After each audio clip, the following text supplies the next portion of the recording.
Okay, let's bring in Paul Ingram. He's in London. He's a nuclear disarmament researcher and senior research associate at the Centre for the Study of Existential Risk at Cambridge. Welcome to you, Paul. So, Iran's nuclear program, it's been set back somewhere between months and years. Is it a threat now? That I would say is a very leading question. The threat to the international non-proliferation regime is multiple and comes from many countries, particularly those that already have nuclear weapons. So when nuclear weapon states and nuclear armed states such as the United States and Israel not only point the finger at a country like Iran that doesn't have nuclear weapons and nobody says they have nuclear weapons yet, and says that they are a threat, I think that's a real problem, and it's a problem for the whole international community. So this military action that breaks the UN Charter and that even under Israel's own explanation, which is very much a preventive action which has no legal basis, engages in this way, then Iran's nuclear program does become a threat. It becomes a threat because it becomes almost the only option that Iran has to respond in kind to aggressive imperialist states, just like the United States and Israel and their military action. I'm not saying for a second that Iran has made a decision to acquire nuclear weapons, but I'm certainly saying that those within Iran arguing for a nuclear weapon capability have become strengthened and emboldened in the last few days as a result of this military action. And so actually, whilst the capacity of the country to produce nuclear weapons, which has always been there for many, many years, has been degraded a little to some extent, set back by a few months, possibly maybe a year or two, the credibility and the intention of Iran to acquire nuclear weapons has, I assume, gone through the roof. Not necessarily over the line, but certainly it's going to be much more difficult to persuade Iran into the international arrangements that constrain and restrain its program and give them an incentive to cooperate.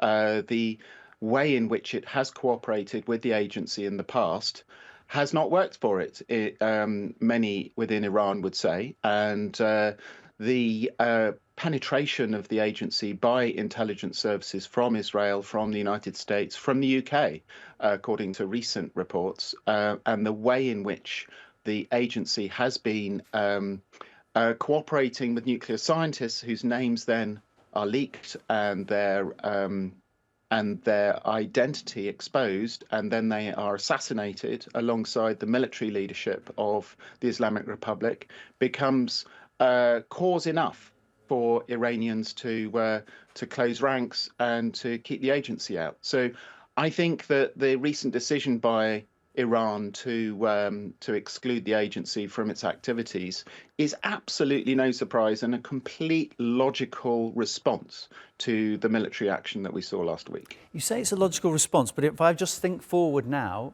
of what's likely to come, we have no inspectors going in. There's a black hole in terms of information. What's to stop Western countries like the US saying in a couple of years' time, well, they've probably rebuilt by now, let's bomb them again? How do you prevent that scenario repeating itself? You can't prevent it, but what you have in your scenario that you have just outlined, which I think is very likely, what you have different from today is that up until now, Iran's nuclear facilities have by and large been in the public realm. The agency inspectors have been inspecting. There have been cameras. Everything has been under safeguards. The manner in which the agency came to a conclusion last month that the Iranians were not in compliance was based on information that was 6 or 7 years old on activities that were more than 20 years old.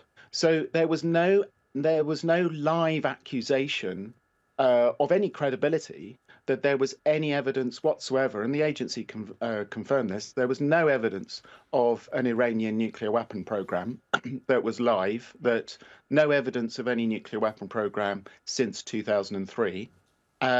And yet the country was found to be in non-compliance because the decision was made in a very highly political manner at a moment when the Europeans were considering reimposing sanctions right at the end of the Iran nuclear deal period. So what you had was a situation where Iran was keeping to the deal. The Americans under the Trump first administration removed themselves from the deal, which was actually breaking international law at the time, or rather breaking the agreement, bringing the agreement into non-compliance. And so it's the Americans that were in non-compliance, and then several years down the line, with Iran quite slowly and moderately removing itself from some of the clauses of this Iran nuclear deal, then gets accused of being in non-compliance, and the Europeans imminently about to impose significant additional sanctions on the country. So this looks very much from an Iranian perspective as a very coercive relationship. And I think that it looks like a coercive relationship from any neutral or majority world perspective. And this is very bad for the future of the non-proliferation regime, not because Iran is some sort of recalcitrant teenager that behaves badly, but rather because the system itself is riddled with strategic corruption. And is clearly designed not only to protect the interests of those that have nuclear weapons, but also those that have nuclear weapons are willing to do whatever it takes, including breaking the charter and engaging in aggressive military action in order to enforce their opinion on what states without nuclear weapons how they ought to be behaving and being under their thumb. Paul, thank you. My guest, Paul Ingram from the Centre for the Study of Existential Risk.